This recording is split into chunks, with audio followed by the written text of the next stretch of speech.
guys, welcome back to my channel Classroom Mania.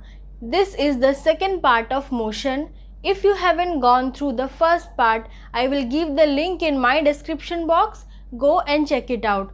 So let's start today's class. In the last class, we were studying about distance and displacement. So now let's start today's class with some word problems related to it. First of all, let's recall what is distance and what is displacement. Distance is the actual path covered by any object from initial point to the final point, and displacement is the shortest length from initial point to the final point. Now let's take an example to understand this and know how to find distance and displacement. Suppose a car is moving in a semicircular manner like this, and the radius here given is 10 meter. So this is our center, and so radius is 10 meter. Now we have to find the distance and displacement. This is our initial point, let's take it A, and this is our final point, let's take it B. So now we have to find the distance and displacement, where r is equals to 10 meter. So this is the data given to us, and we have to find both distance and displacement. How to find distance? Suppose the object is moving in a circular manner. So this is a circle. Suppose the object is moving like this. So now how to find the distance here? We will find the circumference of the circle to know the distance covered by the object. But this is a semicircle given. So what will we do? Semicircle means half of circle, means half of the circumference. So our circumference is 2 pi r and half of circumference is 2 pi r by 2. So d is equals to 2 pi r by 2, where 2 cancels each other. Pi r is equals to 3.14 into 10 meter, which is equal to 31.4. So this is our distance. Now we have to find the displacement.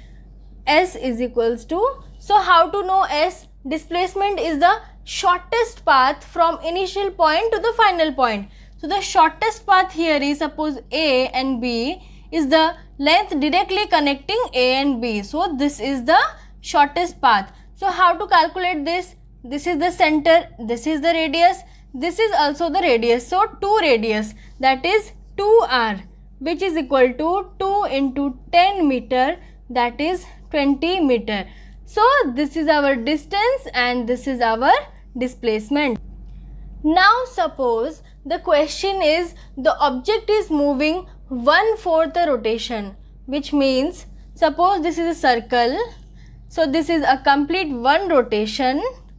Now half of the circle means half a rotation, and 1/4 of the circle means 1/4 of rotation. So now let's write the radius here. This is 10 meter, this is also radius 10 meter. So now here how to calculate distance and displacement? Let's see it. We will draw it again.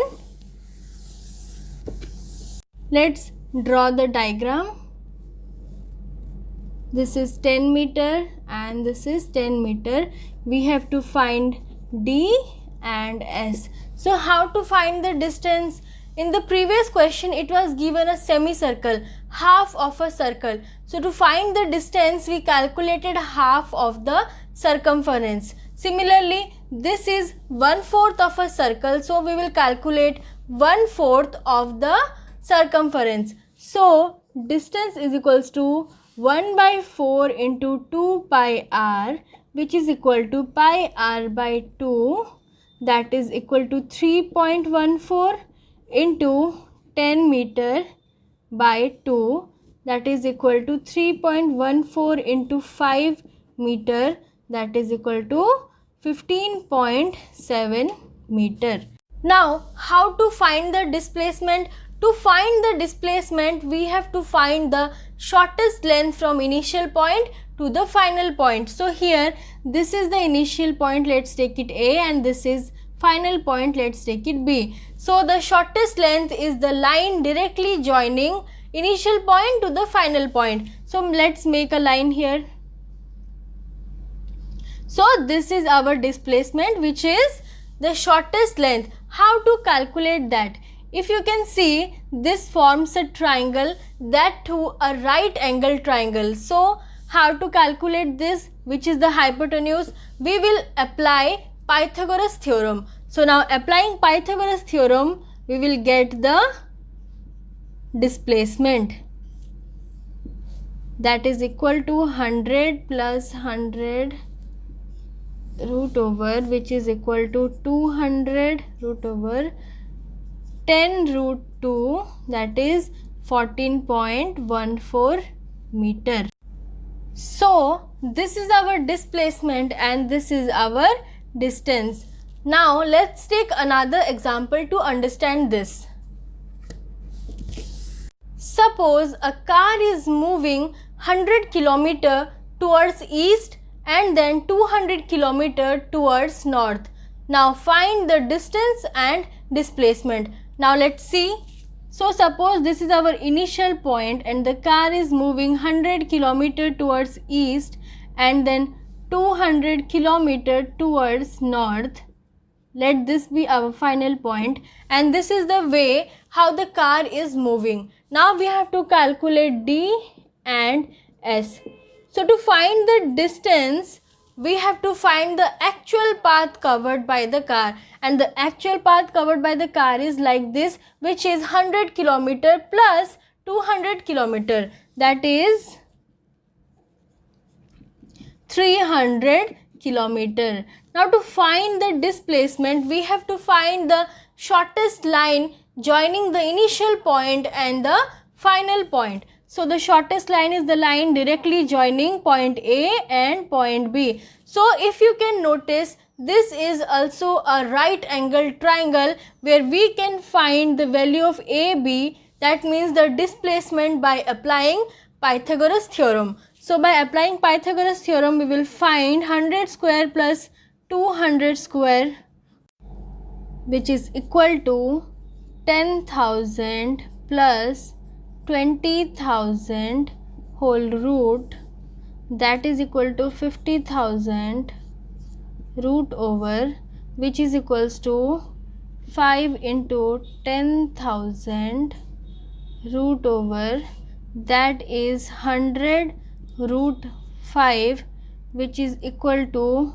223.6 kilometer. So this is our displacement and this is our distance. In this way we can calculate the distance and displacement covered by any object. So moving on to the next topic, which is uniform motion and non-uniform motion. So what does they mean? Uniform motion means when an object covers equal distance in equal interval of time. Suppose a car is moving from point A to point B and it takes 1 hour to cover this journey. If we see in every 5 minutes, what is the distance covered? For example, we checked the first 5 minutes and it had covered 10 km. In second 5 minutes, we saw again it had covered 10 km. In third also it had covered 10 km.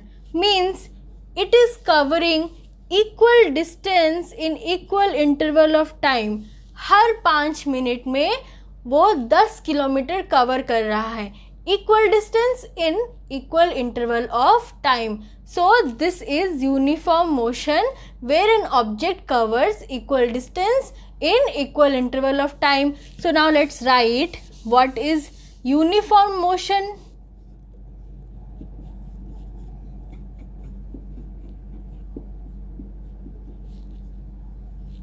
When an object covers equal distance in equal interval of time, then it is said to be in uniform motion. Now let's understand what is non-uniform motion. Suppose a car is covering a distance from point A to point B in 1 hour. So now we will check the distance covered by the car in every 5 minutes. Suppose in first 5 minutes the car covered 10 kilometers. Again after 5 minutes it covered 20 kilometers. Again after 5 minutes it covered 46 kilometers. So here the car is covering unequal distance in equal time interval. Let's take another example. Now we check the distance covered in first 5 minutes is 10 kilometers. Again we checked after 2 minutes, that is 10 kilometers. After 6 minutes again it is 10 kilometers. In this case the car is covering equal distance. The car is covering equal distance in unequal time interval. Let's take another example. I will check the distance after 5 minutes, that is 10 kilometers. Again after 2 minutes, that is 2 kilometers. After 10 minutes, that is 46 kilometers, and so on. So here both distance covered and time interval both are variable. Here the car is covering unequal distance in unequal time interval. So these are the 3 possible cases that are responsible for non-uniform motion. So what is non-uniform motion? Non-uniform motion means when an object, we will write here non-uniform motion. When an object covers equal distance in unequal time interval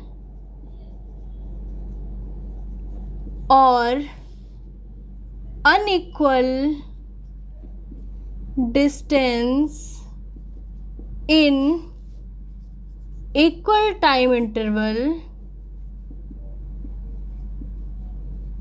or unequal distance